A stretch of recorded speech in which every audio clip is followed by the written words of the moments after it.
नमस्कार, स्वागत है आपका एबीपी न्यूज में। आपके साथ मैं हूं नेहा पंत।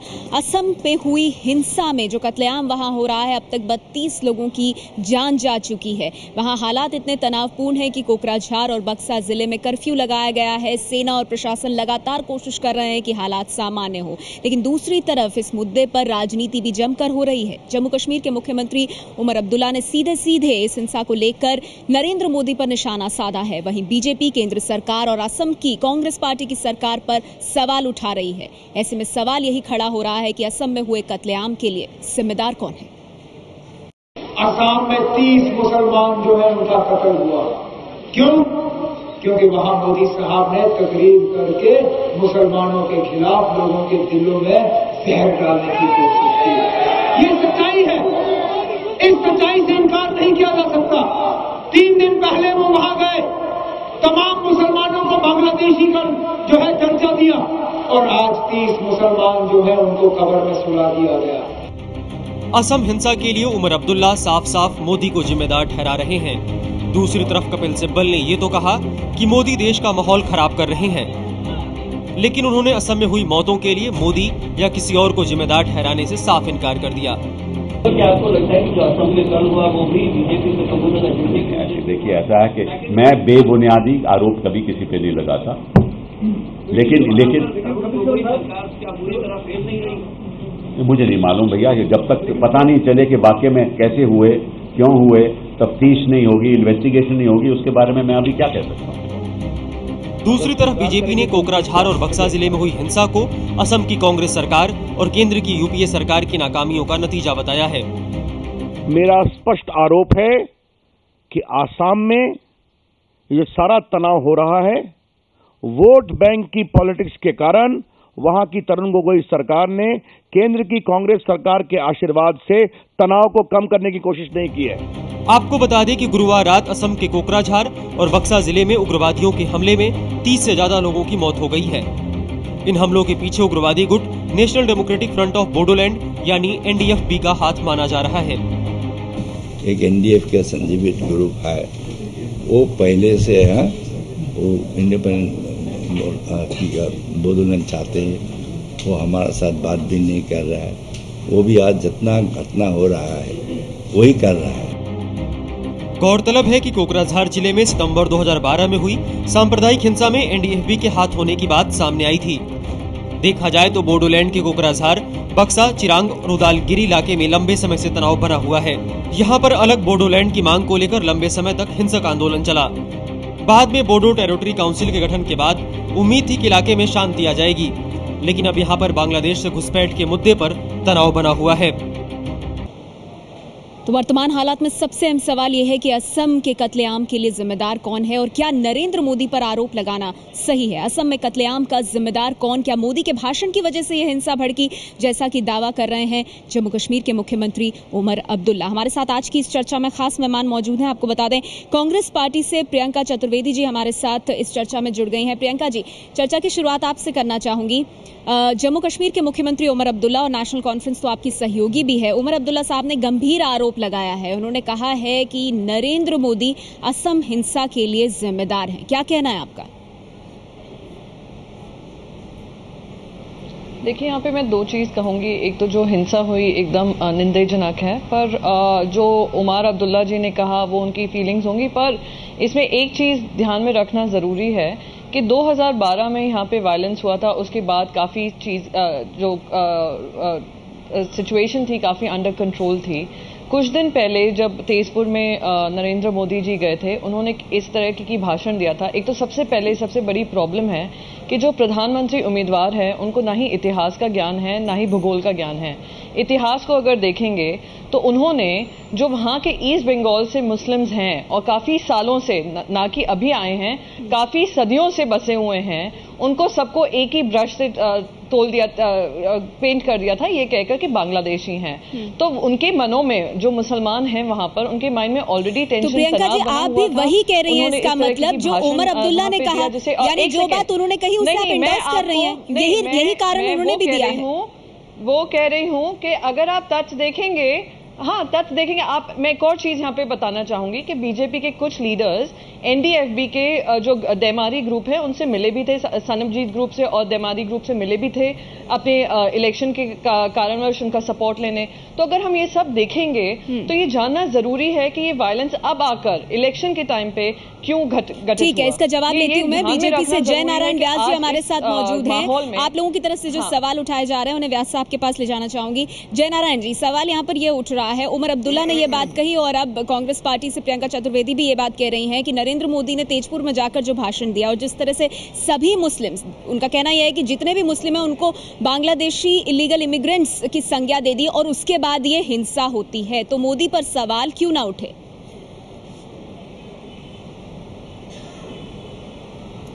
देखिए, पहले तो मैं ये कहना चाहूंगा कि हम अगर ये पूरी बात को सही परिप्रेक्ष्य में देखें तो 2012 में एक तरह से नरसंहार हुआ था और वो नरसंहार को रोकने के लिए कांग्रेस की वहां की सरकार सरासर निष्फल रही थी। अब ये जो बैकग्राउंड था, ये जो परिप्रेक्ष्य में हुआ था, वो परिप्रेक्ष्य तो तभी तो कोई नरेंद्र मोदी का भाषण वहां हुआ नहीं था। तो ये सबसे बुरा नरसंहार जब हुआ और कांग्रेस की सरकार वहां बिल्कुल सरासर निष्फल गई, तब कौन सा बहाना था? राज्य की अपनी जिम्मेवारी बनती है, राज्य में कायदा व्यवस्था की जहां तक सवाल है वो बनाए रखने की जिम्मेवारी जो तो राज्य सरकार की है। और मोदी जी ने कब ऐसा कहा कि जितने भी मुस्लिम हैं सब बांग्लादेशी हैं? ये प्रियंका जी ने कहां से तर्क निकाला? ये इनकी खुद की भ्रमणा है और भ्रमणाओं में राचे रहना कांग्रेस का। ठीक है, आप कह रहे हैं केंद्र सरकार और उससे भी बड़ी बात असम की जो राज्य सरकार है, यानी कि जो कांग्रेस पार्टी की सरकार है, उनके रहते ये दंगे क्यों हुए, इस तरह की हिंसा क्यों हुई है, जवाबदेही वहां बनती है। हमारे साथ जेडीयू से प्रवक्ता और नेता केसी त्यागी साहब इस चर्चा में जुड़ गए हैं। त्यागी साहब, अगर आपको मेरी आवाज आ रही है सर?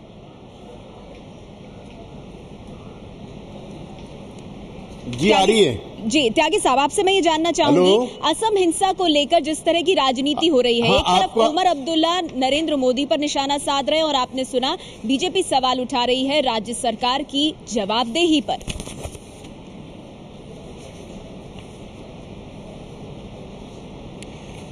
भारतीय जनता पार्टी और कांग्रेस पार्टी दोनों ही जिम्मेदार हैं वहां की वर्तमान हिंसा के लिए, और सबसे ज्यादा कांग्रेस पार्टी जिम्मेदार है। मैं वहां के मुख्यमंत्री का वक्तव्य सुना रहा हूं आपको पढ़ करके, 27 जुलाई 2012 का।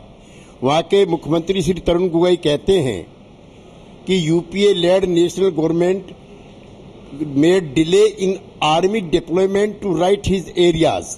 उन्होंने प्रधानमंत्री उस समय के और जो वर्तमान भी उन पर आरोप लगाया कि उन्होंने ढील बरती आर्मी भेजने में, और यह पहली बार नहीं हुआ है। वहां पे 1993 में, 94 में, 96 में, 2008 में जब श्री नरेंद्र मोदी का जन्म नहीं हुआ है, ये समस्या तब से चली आ रही है।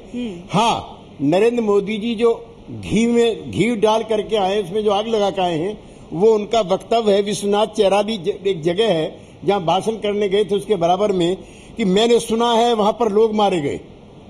मुख्यमंत्री सुनते नहीं है, उनको जानकारी स्पष्ट होती है कि नहीं है। मुख्यमंत्री वहां क्यों नहीं गए?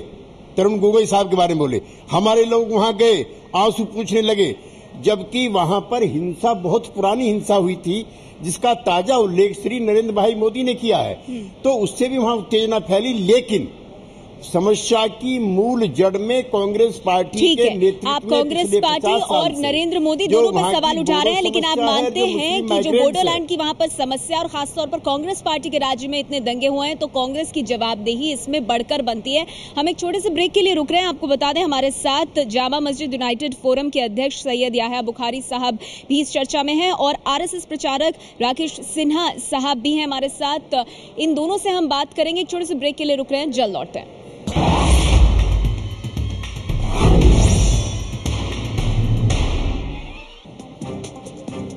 चर्चा जारी है हमारी कि असम में कत्लेआम के लिए जिम्मेदार कौन है। हमारे साथ सभी मेहमान बने हुए हैं। आपको बता दें आरएसएस विचारक राकेश सिन्हा जी भी हमारे साथ मौजूद हैं। राकेश जी, विरोधी यही सवाल उठा रहे हैं कि बीजेपी और नरेंद्र मोदी की ध्रुवीकरण की राजनीति का यह नतीजा है कि इस तरह की हिंसा सामने आ रही है। क्या कहेंगे आप? देखिए, मुझे ताज्जुब है कि भारत की राजनीति कितनी गिर गई है कि एक ऐसी समस्या को जो राष्ट्रीय समस्या है उसको खांचों में देख रहे हैं उसको इतने निम्न स्तर पर देख रहे हैं। जो अमर अब्दुल्ला का बयान है, लगता है कोई भारतीय व्यक्ति नहीं बोल रहा है, कोई पाकिस्तान का मुख्यमंत्री बोल रहा है। बहुत ही ऑब्जेक्शनेबल और गैर जिम्मेदाराना बयान है। मैं आपको एक बात कहता हूँ, त्यागी जी ने बहुत अच्छी बात, और आप कितने जिम्मेदारी से बात कर रहे हैं, आप कितनी जिम्मेदारी से बात कर रहे हैं? जो मेरी बात सुनिए जी, मेरी बात पहले सुनिए, मैंने आपको इंटरप्ट नहीं किया। त्यागी जी ने एक बात उठाई, वहाँ तरुण गोगोई का एक स्टेटमेंट कोट किया। तरुण गोगोई ने क्या कहा था? नहीं, एक मिनट आप लोग साथ बोल रहे हैं, ऐसी चर्चा नहीं होगी।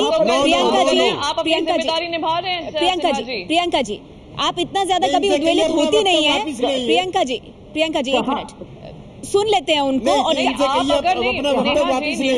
अगर वो कहेंगे कि कोई पाकिस्तानी चीफ मिनिस्टर ये बयान दे रहा है तो आपत्ति आपको उठानी चाहिए थी, मुझे नहीं। एक मिनट, उनकी बात मैं सुन रही हूँ, उसके बाद एक मिनट, उनकी बात मैं सुन रही हूँ और उनसे जो जवाब ले रहे हैं उसी से सवाल भी सुन तो लीजिए उन्हें सर, सुन तो लीजिए। आप कांग्रेस की प्रवक्ता हैं या एंकर हैं?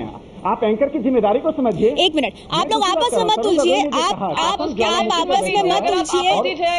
आपत्तिजनक बयानबाजी करेंगे तो मैं प्रियंका जी आपने रखी अपनी बात, आपकी बात पहुंची, आपकी बात पहुंची राकेश सिन्हा जी तक, और राकेश सिन्हा जी ने जो बात कही उस पर त्यागी साहब ने भी सवाल उठाया है, तो राकेश सिन्हा जी को उस पर जवाब देने का मौका देते हैं। आप लोग बार बार इंटरप्ट करते रहेंगे तो चर्चा वहीं अटक के रह जाएगी। जी बोलिए राकेश जी। देखिए, तरुण गोगोई ने कहा कि असम में कब कहां क्या हो जाएगा किसी को पता नहीं। और उन्होंने एक सवाल पूछा मनमोहन सिंह से, क्या प्रधानमंत्री सुन रहे हैं? प्रकाश जायसवाल गृह राज्य मंत्री थे, उन्होंने लोकसभा में बताया 1,57,00,000 बांग्लादेशी असम में हैं। क्या कोई भारत का जिम्मेदार व्यक्ति यह कहेगा कि इन बांग्लादेशियों को भारत की नागरिकता दे दी जाए? क्या भारत का भावी प्रधानमंत्री वहां जाकर यह कहेगा कि इन बांग्लादेशियों को हम नागरिकता देंगे? नहीं, लेकिन राकेश जी यहाँ पर सवाल ये है जो बात उमर अब्दुल्ला ने उठाई, उन्होंने ये कहा कि नरेंद्र मोदी वहां जाकर जब सभी मुसलमानों को बांग्लादेशी बता देते हैं और इस तरह का हमला करते हैं और फिर जो हिंसा होती है जिसमें 32 लोगों को जान गंवानी पड़ती है, तो उसे कैसे देखा जाए? उसका क्या जवाब है? देखिए, अमर अब्दुल्ला का ये बात सही नहीं है। कब नरेंद्र जी ने सब मुसलमानों को बांग्लादेशी बोला? आपके पास क्या रिकॉर्ड है उसका? ये मैं नहीं कह रही हूँ जयनारायण व्यास जी, ये बात उमर अब्दुल्ला ने कही है, मैं सिर्फ उन्हें कोट कर रही हूँ। नहीं, आप अगर उमर अब्दुल्ला तो कुछ भी कहेंगे, मोदी जी ने कभी कहीं भी आप फिर सब साथ बोल रहे हैं, नहीं थे कई बात जो उमर अब्दुल्ला कह रहे हैं।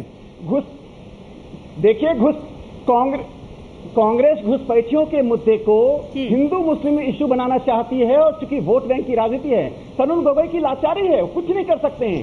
ठीक है, प्रियंका जी से सहमत नहीं है, प्रियंका जी से सहमत नहीं है। लेकिन बीजेपी और संघ भी तो ये बात कहता रहा है, लेकिन बीजेपी और संघ भी तो ये बात कहता रहा है कि बांग्लादेश से अगर कोई हिंदू आता है तो वो शरणार्थी है और अगर कोई मुस्लिम आता है तो वो घुसपैठिया है। ये बात तो आप लोग भी कहते रहे। बहुत अच्छा प्रश्न आपने बहुत अच्छा प्रश्न उठाया है। बांग्लादेश में हिंदुओं की संख्या 1971 के बाद से घटकर आज कितने % हो गई है? आप ये आंकड़े देख लीजिए। वहाँ एक वायलेंस हो रहा है, शरणार्थी के रूप में। 71 में जब वहाँ के मुसलमानों को मारा जा रहा था, तो मुसलमान भी शरणार्थी के रूप में आया, जो इंदिरा गांधी और मुजीबुर रहमान के बीच में समझौता हुआ था। देखिए, क्या समझौता ये हुआ कि वहाँ के घुसपैठियों को भारत में बुला लिया गया? नहीं, जो शरणार्थी के रूप में आए हैं, शरणार्थी के रूप में तो मुसलमान भी वहां से आया ना। नहीं, मैं बस एक सवाल पूछना चाहती हूँ यहाँ पर। 1961 से लेकर 1971 के बीच में मुसलमानों की जनसंख्या 77% बढ़ी है। सवाल मुसलमान का नहीं है, सभी मुसलमानों को एक नहीं, सवाल तो ये भी है ना कि जिस वक्त इस तरह की हिंसा हो रही है, अगर शरणार्थियों को भी हम इस तरह से बांटेंगे, बिल्कुल गफलत वाली स्थिति पैदा करेंगे और इस तरह बांटेंगे कि जो आए हैं शरणार्थी वो हिंदू हैं, बाकी जो हैं वो घुसपैठिए हैं, वो भी हिंसा जिस वक्त हो रही है उस वक्त इस तरह से अगर मुद्दे को बांटेंगे तो फिर उसका क्या संदेश जाएगा? एक सवाल वो भी खड़ा होता है। जयनारायण व्यास जी, मैं आपके पास आऊंगी, माफ कीजिएगा मुझे ब्रेक के लिए रुकना पड़ रहा है। ब्रेक के बाद हम सैयद याह्या बुखारी साहब से भी बात करेंगे और उनका पक्ष भी लेंगे। जल्द लौटते हैं। इस वक्त बड़ी खबर आ रही है, आपको बता दें कांग्रेस उपाध्यक्ष राहुल गांधी ने कहा है कि पार्टी के नंबर आएंगे और तीसरे मोर्चे को समर्थन नहीं मिलेगा। कांग्रेस की तरफ से राहुल गांधी का बड़ा बयान, चुनावी मौसम में उन्होंने कहा है कि जोड़ तोड़ से सरकार नहीं बनेगी, कम से कम कांग्रेस पार्टी इसमें शामिल नहीं होगी, कांग्रेस पार्टी के जो नंबर हैं वो आ जाएंगे और ऐसे में तीसरे मोर्चे को समर्थन देने का सवाल ही नहीं उठता। ये बात कांग्रेस उपाध्यक्ष राहुल गांधी ने कही है। इस बात के कयास लग रहे थे कि अगर कांग्रेस पार्टी की स्थिति कमजोर पड़ती है इन चुनावों में तो क्या थर्ड फ्रंट को समर्थन मिलेगा। अब इस पर जवाब दिया है राहुल गांधी ने। क्या आपको लगता है संदेश आ रहा है कि पूरे नंबर नहीं आएंगे तो आप ऑपोजिशन में बैठना पसंद करोगे, जोड़ तोड़ के सरकार नहीं बनाओगे? हाँ, मतलब किसी और फ्रंट को नहीं सपोर्ट करेंगे आप, किसी और फ्रंट को सपोर्ट नहीं करोगे और ना ही जोड़ तोड़ के सरकार बनाओगे। पूरे नंबर नहीं आए तो आप ऑपोजिशन नंबर आएंगे, आप देखना पूरे नंबर आएंगे।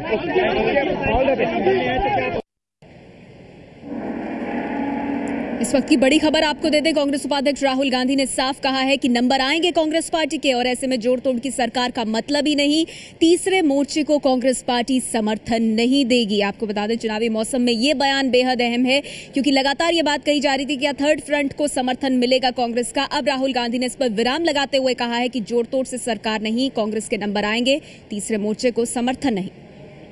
माँ बेटे को मैं मिल जाऊं तो जिंदा चला जाएंगे, इस तरह की भाषा है और गिर जाएगा, अपने आप को गुस्सा लगेगा, किस तरह की भाषा है ये?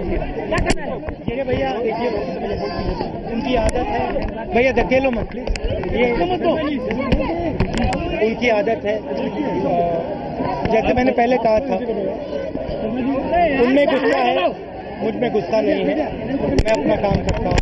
यहाँ पे हमारा दिल का रिश्ता है। तभी मैंने बोला कि लोगों को अच्छा नहीं लगता है कि यहाँ दिल का रिश्ता है, प्यार का रिश्ता है, राजनीतिक रिश्ता नहीं है। तो ये सिचुएशन है।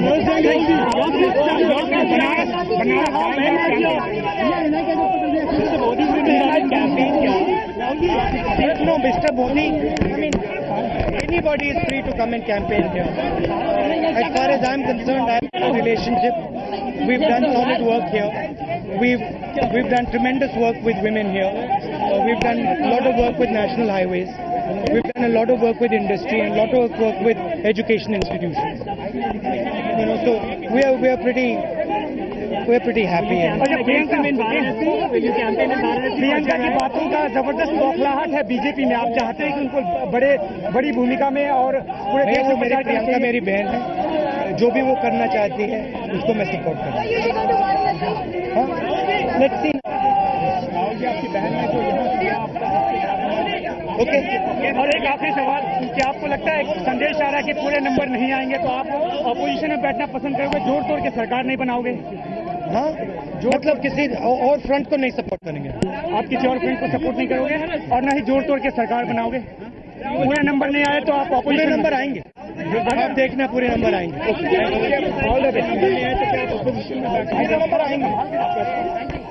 कांग्रेस के पूरे नंबर आएंगे, जोड़ तोड़ की सरकार नहीं, थर्ड फ्रंट को समर्थन नहीं, साफ किया है कांग्रेस उपाध्यक्ष राहुल गांधी ने। प्रियंका चतुर्वेदी जी कांग्रेस पार्टी से हमारे साथ मौजूद है। प्रियंका जी, पूरे नंबर आने की बात कर रहे हैं राहुल गांधी। बीजेपी से जयनारायण व्यास साहब मौजूद है। जयनारायण व्यास जी, आप लोग लगातार ये आरोप लगाते रहे हैं कि मोदी को रोकने के लिए कांग्रेस पार्टी थर्ड फ्रंट को समर्थन दे सकती है, लेकिन राहुल गांधी कह रहे हैं पूरे नंबर आएंगे उनके।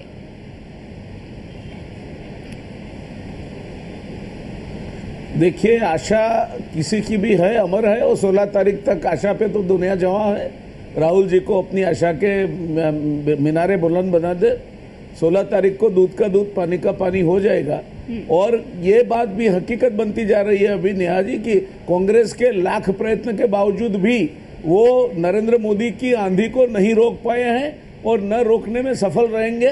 अब वो दीवार पे लगी हकीकत की जैसे उभर कर आ रही है कि एनडीए सबसे बड़े पक्ष के रूप में उभरेगा और सत्ता के सुकान उसके हाथ में होंगे। ठीक है, लेकिन राहुल गांधी ने यह भी कहा कि एसी त्यागी साहब की थर्ड फ्रंट को समर्थन नहीं देंगे। तो जो क्षेत्रीय दलों को सत्ता की चाबी तक पहुंचाने की बात थी, कम से कम कांग्रेस पार्टी उसका समर्थन नहीं करेगी।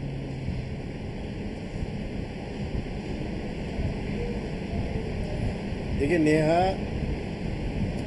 30 अक्टूबर 2013 के बाद गैर कांग्रेसी गैर भाजपाई जो कॉन्स्टिट्यूंसी है हमारी, उसमें हमारे मित्रों की संख्या बढ़ी है। वामपंथी भी हमारे साथ रहेंगे, ममता भी हमारे साथ रहेगी। मुलायम सिंह भी हमारे साथ रहेंगे, मायावती भी हमारे साथ रहेगी, टीआरएस भी हमारे साथ रहेगी, वाईएसआर भी हमारे साथ रहेंगे, डीएमके भी हमारे साथ रहेगी, अन्ना डीएमके भी हमारे साथ रहेंगे। ना ये कांग्रेस के साथ जाएंगे और ना ये व्यास जी की पार्टी के प्रधानमंत्री पद के दावेदार को सपोर्ट करेंगे। फिर आपका प्रधानमंत्री कौन राहुल होगा? गांधी के बयान से हमें कोई निराशा नहीं है। प्रधानमंत्री कौन होगा? हमारा फ्रंट, हमारी नीतियां होंगी। त्यागी जी हमारी नीतियां होंगी, नीतियां व्यक्ति नहीं होंगे, नाश कर रहे दोनों।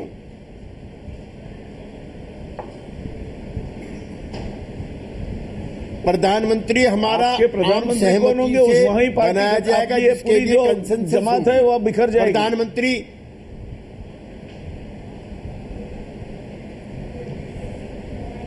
वो तो आपकी इच्छा है ना, बिखरी हुई तो आपकी भी है। आपकी कौन सा इकट्ठी है? क्या नहीं, एक मिनट जवाब सुन लीजिए ना। क्या आप पर प्रांतीयता के सवाल पर शिवसेना को सपोर्ट करते हो? क्या खालिस्तान के जो ताकतें हैं, क्या पंजाब में उस मिलिटेंसी को सपोर्ट करते हो? क्या आपकी राय टीआरएस के साथ है? आपका जो मोर्चा है एनडीए, क्या हिंदू राष्ट्र की अवधारणा को रामविलास पासवान सपोर्ट करते हैं? तो जो एनडीए है आपका वो भी छू का मुरब्बा है। एक खिचड़ी आप पका रहे हो, एक खिचड़ी हम पका रहे हैं। अब देखते हैं मतदाता कौन सी खिचड़ी को पसंद करता है। आपका एनडीए विचारधारा पर आधारित संगठन नहीं है। फर्क चलिए, लेकिन ये चुनावी मौसम में ये बयान अहम हो जाता है क्योंकि कांग्रेस उपाध्यक्ष राहुल गांधी ने साफ कर दिया है, इससे आत्मविश्वास का या अति आत्मविश्वास जो भी, लेकिन साफ कर दिया है कि नंबर पूरे कांग्रेस के आएंगे और तीसरे मोर्चे को समर्थन कांग्रेस पार्टी की तरफ से नहीं होगा। एक बार फिर से रुक करेंगे हमारी आज की चर्चा का कि असम में कत्लेआम का जिम्मेदार कौन है। हमारे साथ सैयद याह्या बुखारी साहब भी मौजूद है। बुखारी साहब, माफी चाहूंगी, काफी देरी से आपके पास आ रही हूं, लेकिन सवाल यहां पर यह उठ रहा है कि एक ऐसे वक्त में जब असम में मामला इतना संवेदनशील बना हुआ है, बिना तथ्यों को पूरी तरह से जाने परखे नरेंद्र मोदी पर निशाना और इस तरह से राजनीति करना, ये कितना सही है?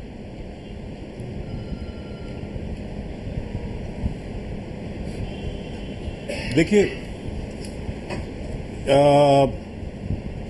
जहां तक आसाम के इस मौजूदा फसाद का सवाल है, जिस किसी स्टेट में भी फसाद होता है या कत्ल-ए-आम होता है, मैं वहां की उस स्टेट की सरकार को पूरी तरह से जिम्मेदार मानता हूं। आसाम की सरकार अगर ये कहती है कि ये भारतीय जनता पार्टी ने कराया है, तो मैं यहां ये कहना चाहूंगा कि भारतीय जनता पार्टी तो मुसलमानों की दुश्मन है ही। जो भी कुछ उसने गुजरात में कराया वो पूरी दुनिया के सामने है। यहां सवाल चर्चा हम आसाम के उस पर कर रहे हैं, तो ये बताना जरूरी है कि भारतीय जनता पार्टी मुसलमानों की दुश्मन तो है, लेकिन कांग्रेस पार्टी भी, जैसा कि मैं पहले भी कई बार कह चुका हूं, कि वो मुसलमानों की कम बड़ी दुश्मन नहीं है।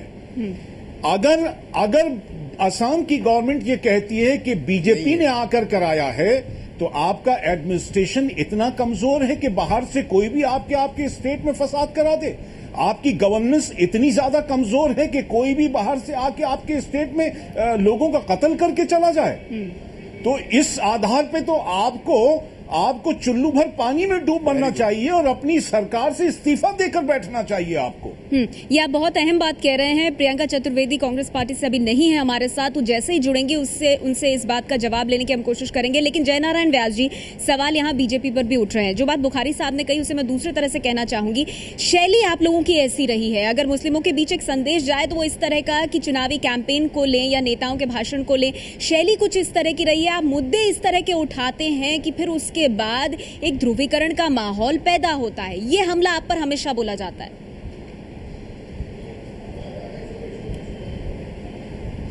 देखिए, ये जो हमारे विरोधी हैं, इनका ये हमला हमेशा रहा है क्योंकि इनके पास मुद्दे नहीं हैं।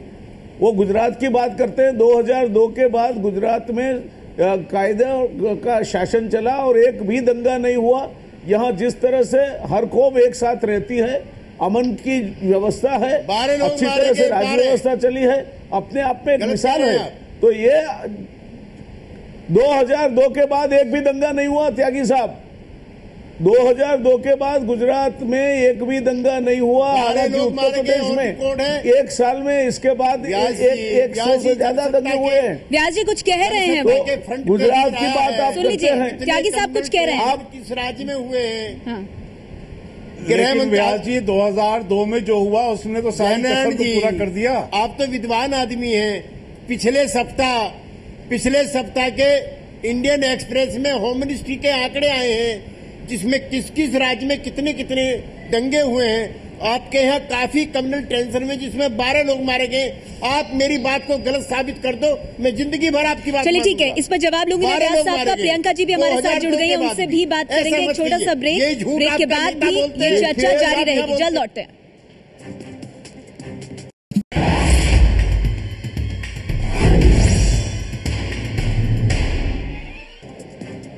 चर्चा जारी है हमारी कि असम में कत्लेआम के लिए कौन जिम्मेदार है। कांग्रेस पार्टी से प्रियंका जी हमारे साथ एक बार फिर जुड़ गई हैं। प्रियंका जी, सवाल हर तरफ से यही हो रहा है कि राज्य में, मैं आती हूँ त्यागी साहब, मुझे सवाल उनसे पूछ जी क्या है, बोलिए।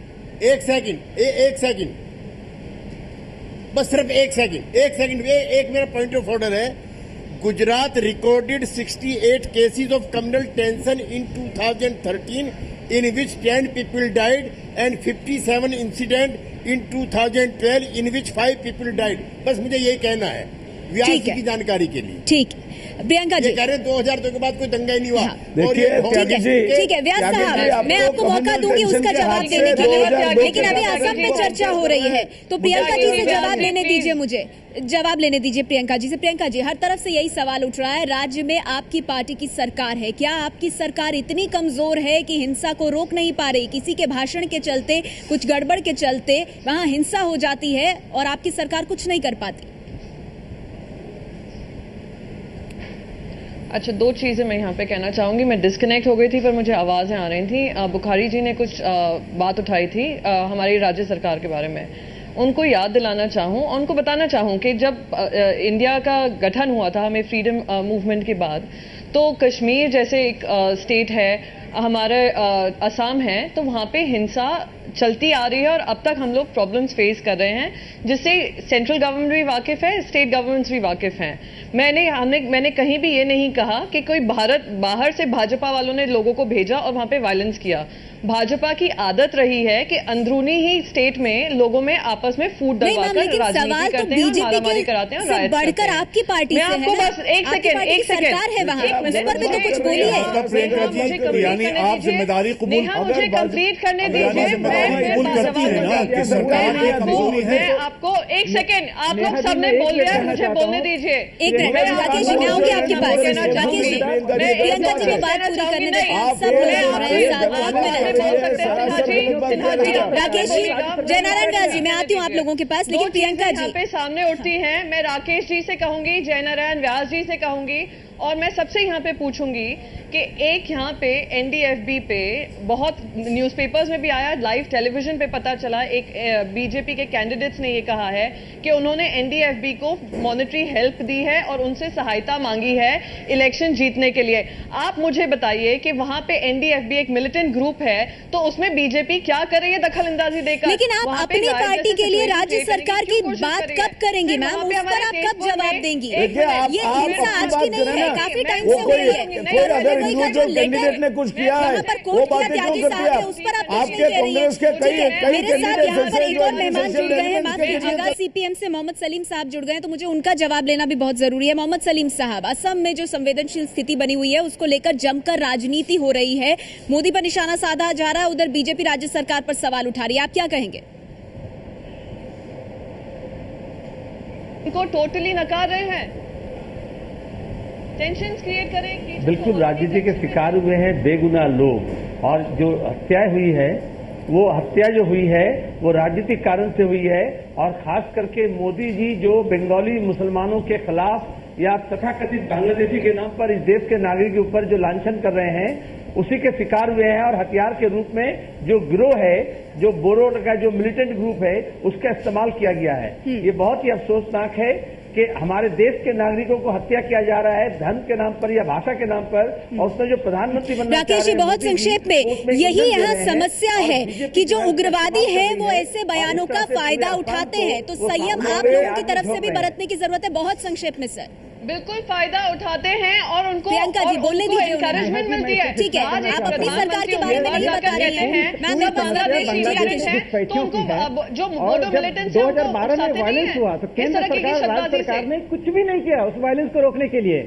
और ये घुसपैठिए बनाम जो स्थानीय नागरिकों की समस्या है उसको, चलिए मेरे पास वक्त इतना ही है, लेकिन ये यही है जो तस्वीर है वो यही है कि सिर्फ आरोप प्रत्यारोप। असम की समस्या बहुत पुरानी है, लेकिन हर बार कत्लेआम के भेंट आम लोग चढ़ते हैं। राजनीति से आगे पार्टियां यहां जाती ही नहीं है, तो फिर ऐसे में तस्वीर बदलेगी कैसे?